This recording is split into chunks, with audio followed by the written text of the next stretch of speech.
Kemudian bab 39, ancaman lewat di depan orang yang sedang sholat. Hadis yang pertama dalam bab kita ini dengan sanad sahih, hadis nomor 559 dari awal kita belajar dari Abu Al-Juhaim, Abdullah bin Harith bin As-Simmah Al-Ansari radhiyallahu anhu, dia berkata, Rasulullah SAW bersabda, "Lau ya'lamul marru baina yadayil musalli madza alaihi lakana an yaqifa 40 khairan lahu min an yamurra baina yadayhi." Qala Abu Nadri, "La adri."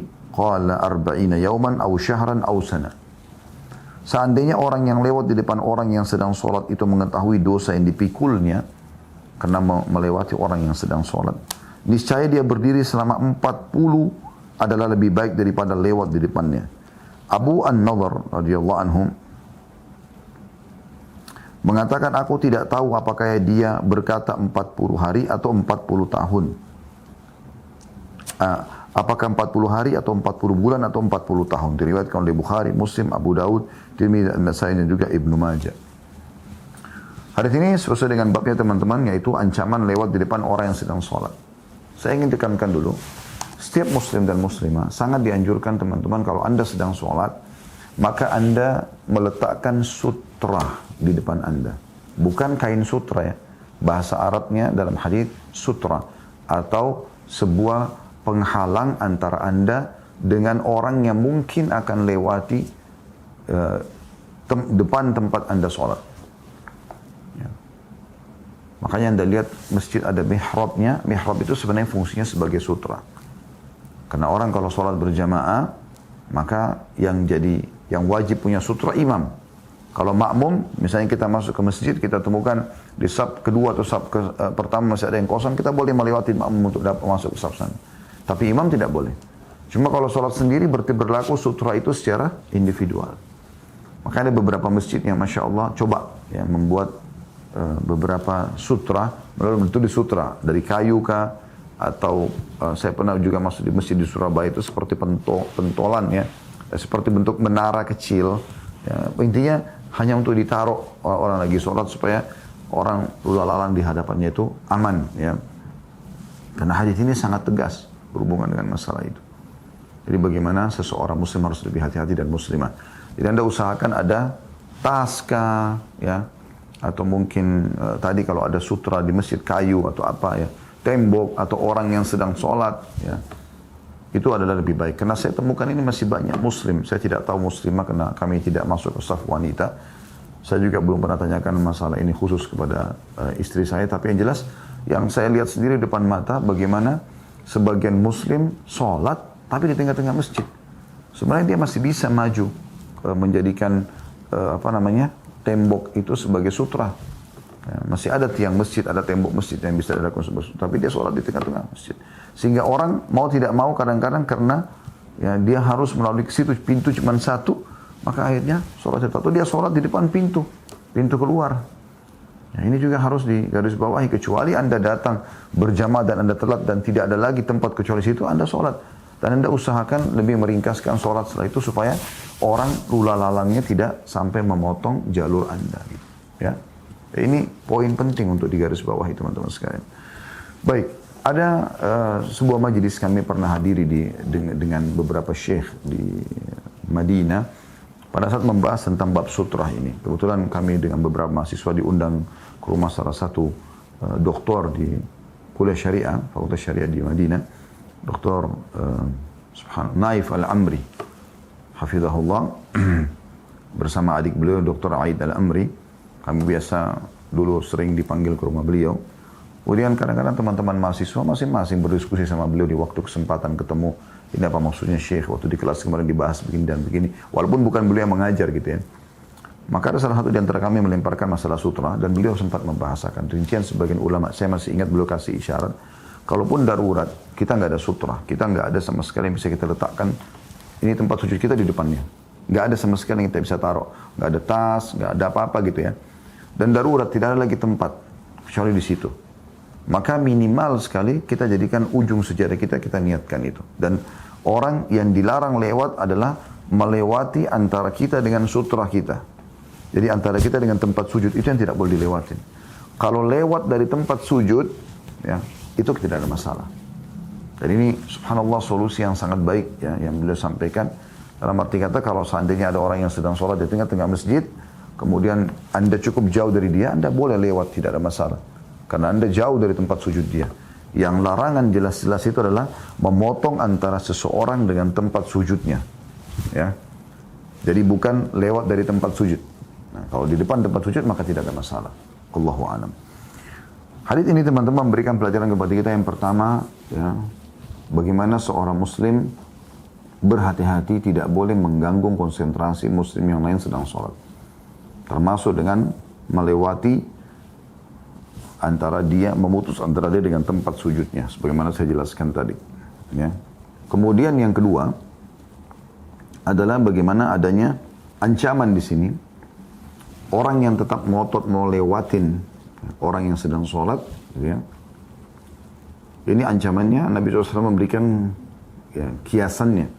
Dia menunggu selama 40 lebih baik bagi dia daripada dia memotong tadi antara seseorang dengan tempat sujudnya. Ini tempat sujudnya, ini dia, dipotong.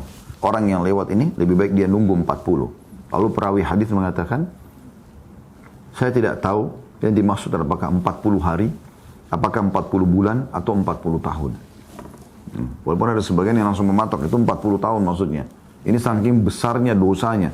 Kalau tetap dia ngotot memotong orang yang sholat, maka ini mendapatkan dosa yang sangat berat. Dan seharusnya seorang mukmin harus berhati-hati dengan masalah-masalah seperti ini. Selanjutnya nomor 560 dari awal kita belajar, urutan 2 dalam bab kita, hadisnya dengan sanad sahih dari Abu Sa'id Al-Khudri radhiyallahu anhu, dia berkata, aku mendengarkan Rasulullah sallallahu alaihi wasallam bersabda, "Idza shalla ahadukum ila syai'in yasturuhu minan nas fa arada ahadun an yajtaza baina yaday falyadfa' fi nahri fa in aba falyuqatilhu fa innama huwa syaitan." Jika salah seorang dari kalian sholat dengan menghadap ke sesuatu yang menjadi sutra baginya, atau dalam kurung yang melindunginya dari manusia, lalu seseorang hendak melintas di depannya, maka hendaknya dia mendorongnya di lehernya. Jika dia menolak, maka hendaklah dia menyerangnya, karena dia adalah syaitan.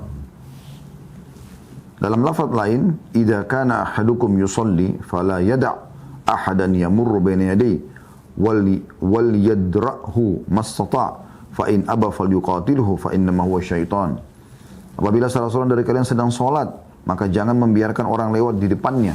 Depannya tadi saya sudah bilang ya, antara dia dengan tempat sujud. Kalau lewat dari tempat sujud, maka tidak ada masalah. Tapi antara dia dengan tempat sujudnya, jadi terpotong di situ. Ya. Walaupun dia sedang berdiri.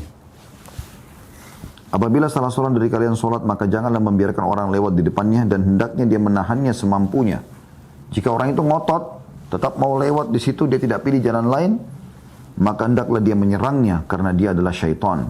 Hadis ini diriwayatkan Bukhari, Muslim, dan lafadznya adalah lafadz milik Muslim, dan Abu Dawud juga meriwayatkan yang senada.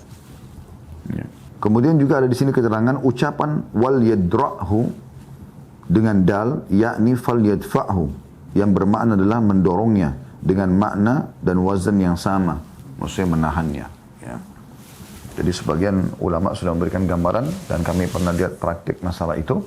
Kita lagi sholat, lagi baca ayat misalnya. Ini kalau kita sholat sendiri ya. Kalau sholat berjamaah, imamnya yang memiliki sutra, makmum tidak.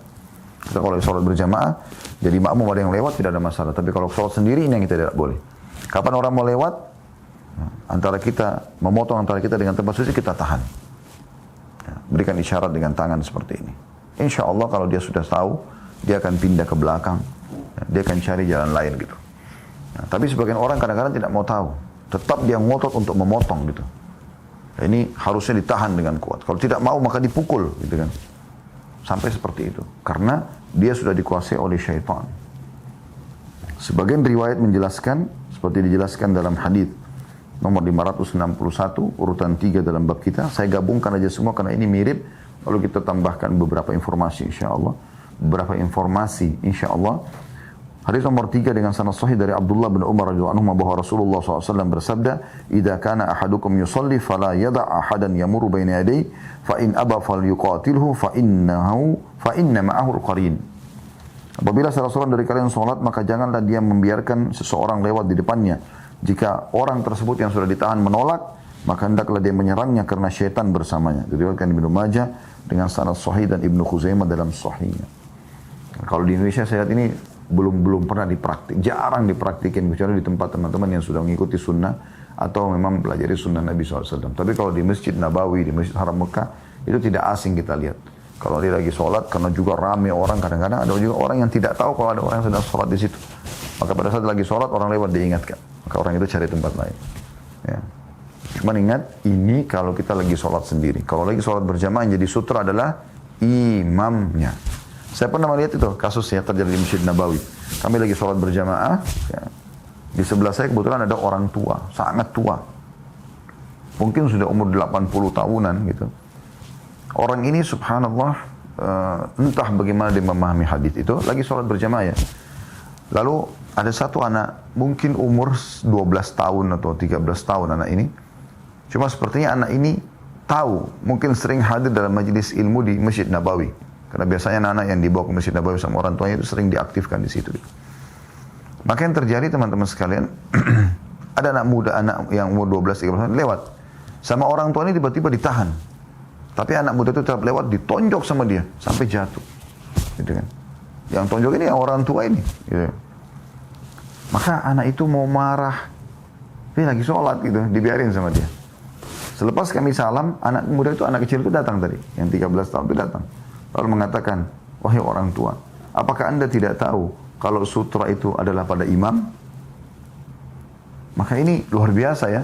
Bagaimana subhanallah kalau kita dari kecil tanamkan kepada anak-anak ilmu yang benar, dia sudah faham.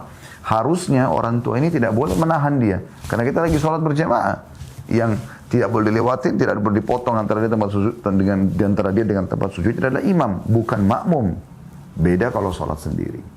Nah ini contoh kasus saja. Dan hadis terakhir dalam bab kita ini, yaitu hadis nomor 562 dari awal kita belajar dan urutan 4 dalam bab kita ini. Sahih mauquf, maksudnya dia sahih tapi sampai sahabat saja.